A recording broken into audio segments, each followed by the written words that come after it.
Good morning and welcome to day 3 of our Holy Week devotions for this year. We find ourselves here on Wednesday, a day that some would say was somewhat a day of rest for Jesus. He spent the day in the area of Bethany, in the home of Mary and Lazarus, and even went to Simon the leper's home. So he just was around the area of Bethany on this day. Not as much happened this day as did on the previous day. However, there were still things taking place that have something to do with what would take place as the week progressed. One of the things that we'll see, or the three things that we'll see this morning, is that we'll see that the plot to kill Jesus was moving forward. And then we'll also see that Jesus was anointed while in Bethany. And you'll remember that story when we get to that. And then Judas also went to the high priest, or the chief priest, to betray Jesus, to find out a way that he could betray Jesus. And as he did so, we remember that he was paid some coins in order to turn Jesus over to them. But let's begin by looking at the plot to kill Jesus moving forward. In our scriptures, we'll go to Matthew 26, verses 1 through 5, and we'll read these words. When Jesus had finished all these sayings, he said to his disciples, "You know that after 2 days the Passover is coming, and the Son of Man will be delivered up to be crucified." And then the chief priest and the elders of the people gathered in the palace of the high priest, whose name was Caiaphas, and they plotted together in order to arrest Jesus by stealth and kill him. But they said, "We'll not do this during the feast, lest there be an uproar among the people." As we look at this passage, we're reminded that Jesus, once again, as he had done previously, had mentioned to his disciples, his closest followers, that he would be going to Jerusalem and that he would be crucified, he would be buried, and he always reminded them that he would rise again. But in this case, he just reminded them that the Passover is coming and it's just 2 days away. And he said to them, "Listen, I will be delivered up to men and I will be crucified." And we're still not sure how the disciples were feeling at this moment. Did they really understand fully? And we realize that they didn't as we look at Scripture and we see all that took place.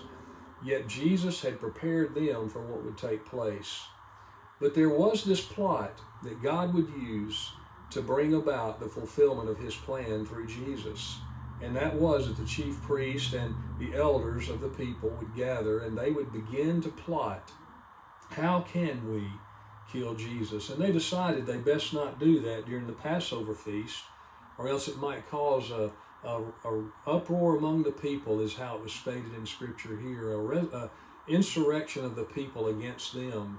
And so we realize that this was ongoing, an attempt to trap Jesus, to catch him, to kill him, and they wanted to do that because they wanted to get rid of this one who was turning people against their religion and turning them toward a relationship with Jesus himself.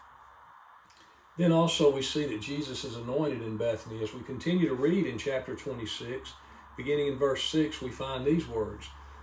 "Now when Jesus was at Bethany in the house of Simon the leper, a woman came up to him with an alabaster flask of very expensive ointment, and she poured it on his head as he reclined at the table.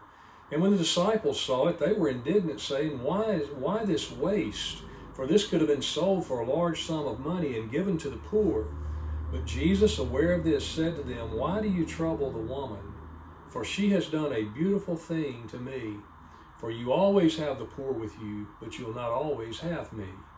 In pouring this ointment on my body, she has done it to prepare me for burial. For truly I say to you, wherever this gospel is proclaimed in the whole world, what she has done will also be told in memory of her." We see this story as Jesus is there, and this woman who comes in and has this very expensive ointment, this vial of ointment, and she takes this and she pours it over the head of Jesus, and immediately the disciples who've been ministering to people along the way, watching Jesus, as he healed people, as he fed the hungry, all of these things that he was doing, and immediately their response is, "Why this waste? This expensive perfume could have been sold and look at what we could have done with it. And Jesus, realizing what was taking place, remember, he had just told him he's going to be crucified. He said, why trouble this woman? For she has done a beautiful thing for me. You always have the poor, but you'll not always have me. Jesus was reminding him, I'm not going to always be here bodily in person with you, but the poor will always be around. There will always be someone to minister to, but I am going to be killed. I'll not be here. But then he said something that should have helped them understand more clearly. He said, in pouring this ointment on my body, she has done this to prepare me for burial.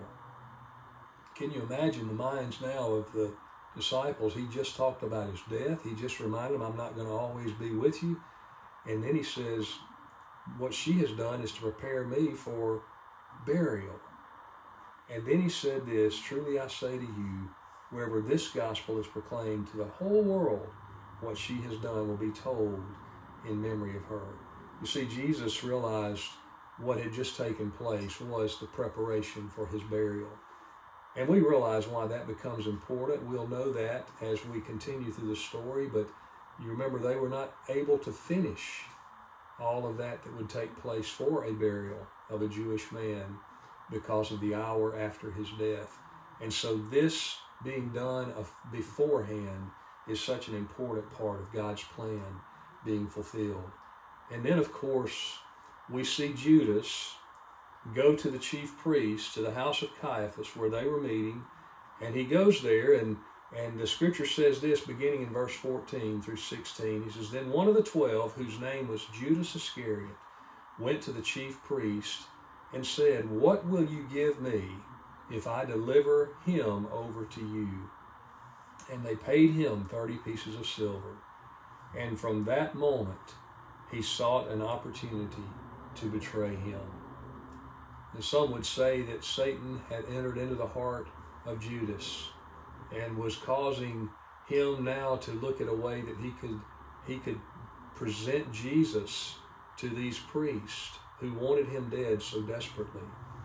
Others would say that being the treasurer, he was just trying to figure out, well, if I tell them where Jesus is, I'll be given some money and we'll be able to do some things with it. There's all sides of the coin, two sides of each coin, of course, and which way it was, we're really unsure, except the fact that the scripture did remind us Jesus told him that Satan would enter him and that he would betray him. And so we realize that that's what we must understand is taking place here.